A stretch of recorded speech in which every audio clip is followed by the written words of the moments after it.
اب میں تقریر کے لیے دعوت دینا چاہوں گی طیبہ نعیم.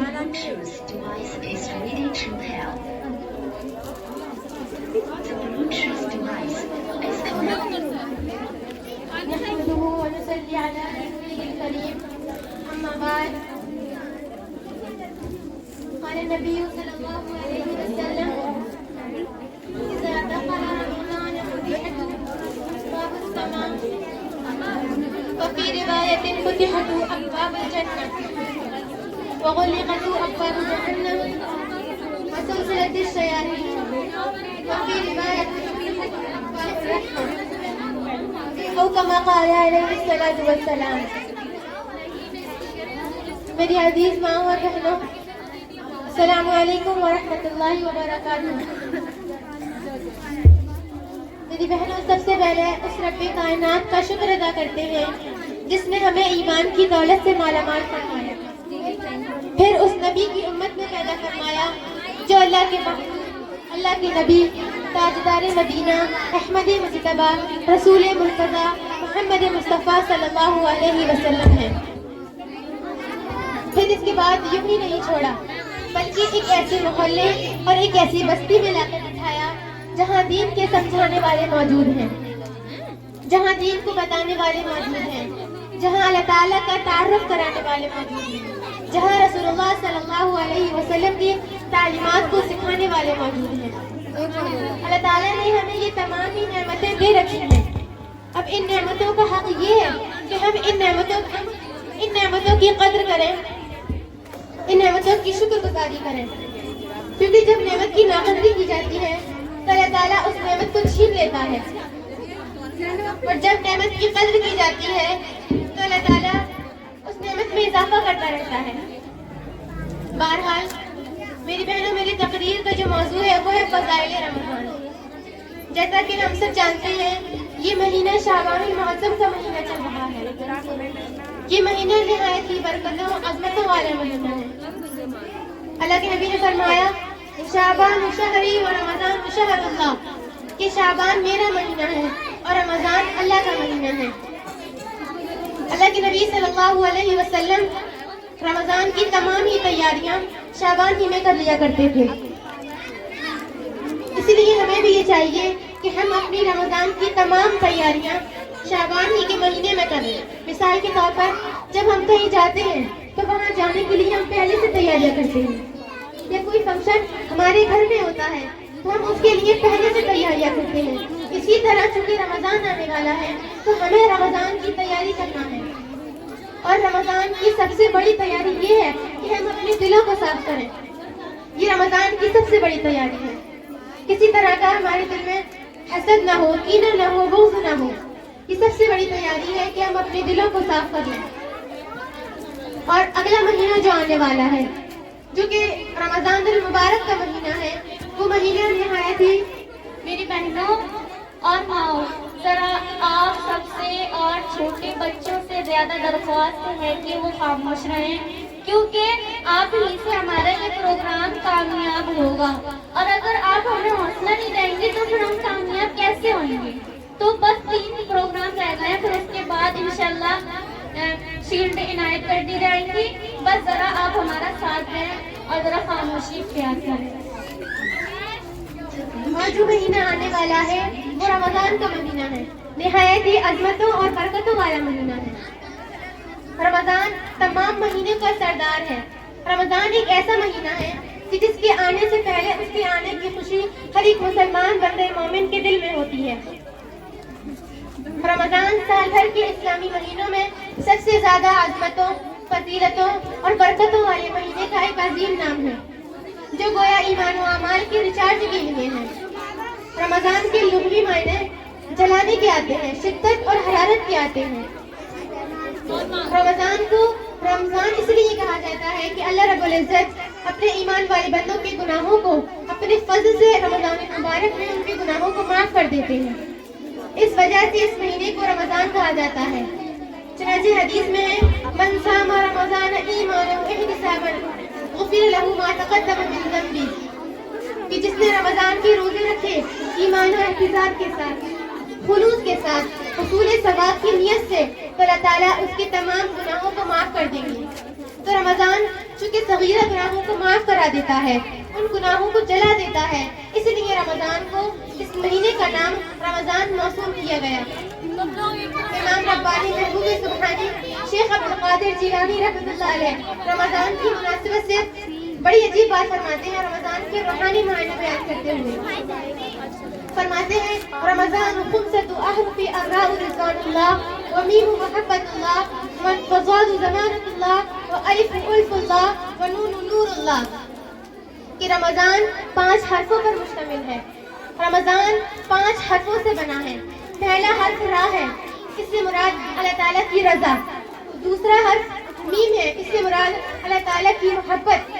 تیسرا حرف ضاد ہے، اس سے مراد اللہ تعالیٰ کی ضمانت. اور چوتھا حرف الف ہے، اس سے مراد اللہ تعالیٰ کی الفت. پانچواں حرف نون ہے، اس سے مراد اللہ تعالیٰ کا نور.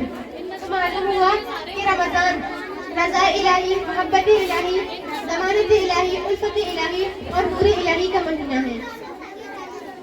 رمضان کو رمضان اسی لیے کہا گیا ہے کیونکہ فرمایا رمضان شہر اللہ، رمضان اللہ کا مہینہ ہے. اس مہینے کو سید الشہور، مہینوں کا سردار کہا گیا ہے. علماء فرماتے ہیں کہ راز المقربین کے لیے رضا الہی، ضاد الف سے میم سے گناہگاروں کے لیے مغفرت الہی اور ضاد سے مطیعین کے لیے یعنی اطاعت گزار بندوں کے لیے ضمانت الہی اور الف سے متوکلین کے لیے یعنی اللہ تعالیٰ کی ذات پر بھروسہ رکھنے والوں کے لیے الفت الہی اور نون سے صادقین کے لیے یعنی سچوں کے لیے نوال الہی یعنی انعام کی طرف اشارہ ہے. رمضان کی مزید ہم عظمت کو اس طرح سمجھ سکتے ہیں کہ جو حیثیت اللہ تعالیٰ کی مخلوق میں انسانوں کی ہے، انسانوں میں پیغمبروں کی ہے، پیغمبروں میں محمد مصطفیٰ صلی اللہ علیہ وسلم کی ہے، وہی حیثیت تمام مہینوں میں رمضان المبارک کی ہے. جس طرح اللہ کے نبی صلی اللہ علیہ وسلم گناہگاروں کی میدان محشر میں شفاعت کریں گے، اسی طرح رمضان بھی میدان محشر میں گناہگاروں کی شفاعت کرے گا. حدیث میں ہے الصیام والقرآن یشفعان للعبد کہ رمضان اور قرآن بندے کے حق میں سفارش کریں گے اور ان کی سفارش قبول بھی کی جائے گی. علماء فرماتے ہیں کہ اس کا اثر یہ ہوگا کہ رمضان کی سفارش کی برکت سے بندے کے گناہ معاف ہوں گے اور قرآن کی سفارش کی برکت سے بندے کی جنت میں درجات بلند ہوں گے. رمضان کی عظمت کو اس طرح سمجھ سکتے ہیں کہ جس طرح تمام شہروں میں حرم پاک سب سے مقدس شہر ہے، اسی طرح تمام مہینوں میں رمضان المبارک سب سے مقدس اور محترم مہینہ ہے. جس طرح حرم شریف اپنے آپ کو دجال لائن سے دور رکھتا ہے، اسی طرح رمضان المبارک اپنے آپ کو شیطان لائن سے دور رکھتا ہے. کیونکہ حدیث کے مطابق شیاطین قید کر دیے جاتے ہیں. یہی وجہ ہے کہ اس مہینے میں گناہ کم ہوتے ہیں، اس مہینے میں گناہ کم ہوتے ہیں. اس کی وجہ یہ ہے کہ شیاطین قید کر دیے جاتے ہیں. اب سوال یہ اٹھتا ہے کہ جب شیاطین قید ہی کر دیے جاتے ہیں تو پھر انسانوں سے گناہ سرزد کیوں ہوتے ہیں؟ تو اس کا جواب یہ ہے کہ شیطان ہمارے ساتھ سال بھر جو رہا ہوتا ہے تو جب وہ جاتا ہے تو اپنا اثر چھوڑ جاتا ہے. اس وجہ سے انسانوں سے گناہ سرزد ہو جاتے ہیں. یہ جو حیثیت یعقوب علیہ السلام کی اولاد میں یوسف علیہ السلام کی تھی، جس طرح یعقوب علیہ السلام کی اولاد میں یوسف علیہ السلام سب سے افضل تھے، اسی طرح 12 مہینوں میں رمضان المبارک سب سے افضل مہینہ ہے. جس طرح یعقوب علیہ السلام اپنی اولاد میں یوسف علیہ السلام سے سب سے زیادہ محبت کرتے تھے، اسی طرح رمضان میں اللہ تعالیٰ اپنے بندوں کے ساتھ سب سے زیادہ محبت اور شفقت کا معاملہ فرماتے ہیں. جس طرح یعقوب علیہ السلام کی اولاد میں یوسف علیہ السلام کی برکت سے 11 بھائیوں کے گناہ معاف ہوئے. چنانچہ جب راز ظاہر ہوا تو کہنے لگے اللہ کی قسم ہم ہی خطا کار ہیں، یقیناً اللہ تعالیٰ نے آپ کو ہم پر ترجیح دی ہے. تو یوسف کریم نے فرمایا کہ آج تم پر کوئی ملامت نہیں، میں نے تمہیں معاف کیا اور دعا کرتا ہوں کہ اللہ تعالیٰ بھی تمہیں معاف کرے. تو یوسف علیہ السلام کی برکت سے 11 بھائیوں کے گناہ معاف ہوئے. اسی طرح رمضان المبارک کی برکت سے 11 مہینوں کے گناہ معاف ہوتے ہیں. اگر گناہگار سارے سال اللہ تعالیٰ کی رحمت کو تلاش کرتے ہیں تو رمضان المبارک میں خود اللہ تعالیٰ کی رحمت گناہگاروں کو تلاش کرتی ہے. اگر اللہ تعالیٰ کی رحمت سال کے 11 مہینوں میں تقسیم کی جاتی ہے تو رمضان المبارک میں اللہ تعالیٰ کی رحمت لٹائی جاتی ہے. بلکہ یہ مہینہ تو سیلاب الہی کا مہینہ ہے کہ جب سیلاب آتا ہے تو ہر چھوٹی بڑی چیز کو اپنے ساتھ بہا لے جاتا ہے، اسی طرح جب رمضان المبارک آتا ہے تو ہر چھوٹے بڑے گناہ کو اپنی روحانی روح میں بہا لے جاتا ہے۔ فرق اتنا ہے کہ برسات میں آسمان سے پانی برستا ہے تو رمضان میں آسمان سے اللہ تعالیٰ کی رحمت برستی ہے۔ اور عام طور پر جب کہیں پانی اور اپنی رحمت برستا ہے تو ویرانوں میں بھی گھاس اگ جاتی ہے، مردہ چٹانوں کی سینوں پر بھی درختوں کی کوپلیں نکل آتی ہیں، مرجھائے ہوئے پھولوں میں شادابی آ جاتی ہے۔ اسی طرح جب رمضان مبارک کی آمد ہوتی ہے تو سخت سینوں میں عبادت الہی اور رحم و ہمدردی کا جذبہ پیدا ہو جاتا ہے، مردہ سینوں میں ایمانی گھاس اگ جاتی ہے، مرجھایا ہوا باغ اسلام پھر سے مسلمانوں کے اخلاق و اخلاص کی وجہ سے بھرا ہوا اور سرسبز شاداب ہو جاتا ہے۔ پھر منشاء الہی تو یہ ہے کہ ہمارا پورا مہینہ رمضان کی طرح گزرے، اور رمضان میں جو بھی کچھ برکتیں ہوتی ہیں وہ اس حدیث کی وجہ سے ہوتی ہیں جس میں فرمایا فتحت ابواب الجنہ، جنت کے دروازے کھول دیے جاتے ہیں، وغلقت ابواب جہنم، جہنم کے دروازے بند کر دیے جاتے ہیں، وسلسلت الشیاطین، اور شیاطین قید کر دیے جاتے ہیں۔ یہ تمام برکتیں اس حدیث کی وجہ سے ہوتی ہیں۔ پھر منشاء الہی تو یہ ہے کہ ہمارا سارا سال رمضان کی طرح گزرے، ہم سارے سال گناہ سے پاک رہیں۔ جس طرح رمضان کی ایک ایسی حیثیت ہے کہ ایک انسانی دل میں، ایک انسانی جسم میں جو دل کی حیثیت ہوتی ہے وہی رمضان مبارک کی حیثیت ہے کہ جب دل ٹھیک ہوتا ہے تو سارا جسم ٹھیک ہوتا ہے۔ اسی طرح جب ہمارا رمضان صحیح گزرے گا، گناہوں سے پاک گزرے گا، تو ہمارا سارا سال بھی صحیح گزرے گا۔ لیکن نبی صلی اللہ علیہ وسلم نے رمضان کی آمد پر خطبہ دیا، فرمایا لوگوں تم پر ایک ایسا مہینہ آنے والا ہے کہ تمام مہینوں میں مقدس اور فضیلتوں والا مہینہ ہے۔ فرمایا آپ نے کہ اس مہینے میں ایک رات ہے یعنی شب قدر، جو 1000 دنوں اور راتوں سے نہیں بلکہ 1000 مہینوں سے افضل ہے۔ خطبے کے آخر میں آپ نے فرمایا کہ اس مہینے کا شروع کا عشرہ جو رحمت کا عشرہ ہے، درمیانی عشرہ مغفرت کا عشرہ ہے، اور آخری عشرہ جہنم سے آزادی کا عشرہ ہے۔ اس لیے میری بہنوں ہمیں اس جو پہلا عشرہ ہے اس عشرے میں اس دعا کا بڑا ہی اہتمام کرنا چاہیے، رب اغفر وارحم وانت خیر الراحمین، کہ اے میرے پروردگار مجھے معاف فرما، مجھ پر رحم فرما، اور تو تمام رحم کرنے والوں میں سب سے زیادہ رحم کرنے والا ہے۔ اور درمیانی جو عشرہ ہے وہ مغفرت کا عشرہ ہے، اس میں ہمیں استغفار کی نہایت ہی کثرت کرنی چاہیے۔ اور آخری جو عشرہ ہے وہ جہنم سے آزادی کا عشرہ ہے، اس میں اس دعا کا بڑا ہی اہتمام کرنا چاہیے، اللہم عفو تحب العفو فاعف عنی، کہ اے میرے پروردگار تو توبہ کو پسند کرتا ہے تو میری توبہ قبول فرما اور مجھے معاف فرما۔ رمضان کی بہت سی خصوصیتیں ہیں، جن میں سے چند خصوصیتیں میں آپ کو بتاؤں۔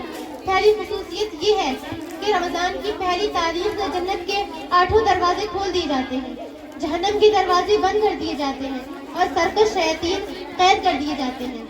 دوسری خصوصیت یہ ہے کہ رمضان المبارک میں ایک ایسی رات آتی ہے یعنی شب قدر، جو 1000 دنوں اور راتوں سے نہیں بلکہ 1000 مہینوں سے افضل ہے۔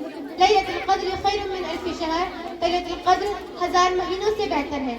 تیسری خصوصیت یہ ہے کہ رمضان مبارک ایک ایسا منفرد مہینہ ہے جس کا نام صراحت کے ساتھ قرآن مجید میں آیا ہے۔ چوتھی خصوصیت یہ ہے کہ اللہ کے نبی صلی اللہ علیہ وسلم کو رمضان مبارک میں نبوت ملی۔ پانچویں خصوصیت یہ ہے کہ رمضان المبارک میں قرآن مجید کے نازل ہونے کی ابتدا ہوئی۔ چھٹی خصوصیت یہ ہے کہ رمضان میں نیکیوں کا بھاؤ بڑھا دیا جاتا ہے، کیونکہ ایک نفل کا ثواب ایک فرض کے برابر ملتا ہے اور ایک فرض کا ثواب 70 فرضوں کے برابر ملتا ہے۔ ساتویں خصوصیت یہ ہے کہ رمضان کی ہر رات میں ایک منادی اعلان لگاتا ہے کہ او خیر کے طالب آگے بڑھ، اللہ تعالیٰ کی رحمت کو تلاش کر، اور او شر کے طالب رک جا، گناہوں سے باز آ جائے، کیونکہ یہ وقت بڑا ہی مبارک وقت ہے۔ رمضان کی فضیلتوں کو اس قدر بیان کیا گیا ہے کہ مسلمانوں کے خواص تو خواص بلکہ عوام بھی اس سے اچھی طرح واقف ہیں۔ رمضان کی فضیلتوں اور عظمتوں کا ایک تقاضا یہ بھی ہے کہ رمضان کی حرمت کا پورا لحاظ کیا جائے۔ رمضان اللہ تعالیٰ کا شاہی مہمان ہے جو ہمارے پاس رحمت بن کر نہیں بلکہ رحمت کی موج بن کر آیا ہے۔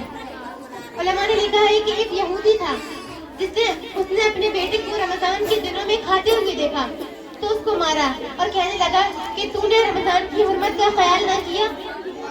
تو اسی ہفتے میں اس باپ کا انتقال ہو گیا. شہر کے کسی عالم نے اسے خواب میں دیکھا کہ وہ جنت میں ہے. بڑے ہی تعجب سے پوچھا کہ میاں آپ یہاں کیسے؟ تو کہنے لگے حرمت رمضان کی وجہ سے میرے منہ پر کلمہ آیا اور الحمدللہ میرا خاتمہ ایمان پر ہوا.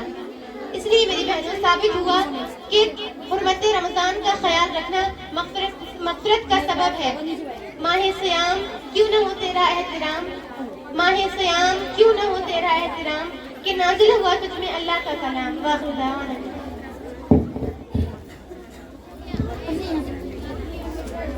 ماشاءاللہ میری بہن نے کتنے پیارے انداز سے آنے والے بچے کی آمد کو بتایا. تو فرق نہیں پڑتا کسی بھی موسم کے آنے کا، فرق نہیں پڑتا کسی بھی موسم کے آنے کا، ہار جائے گی یہ گرمی بھی روزے داروں کی ایمان کے آگے.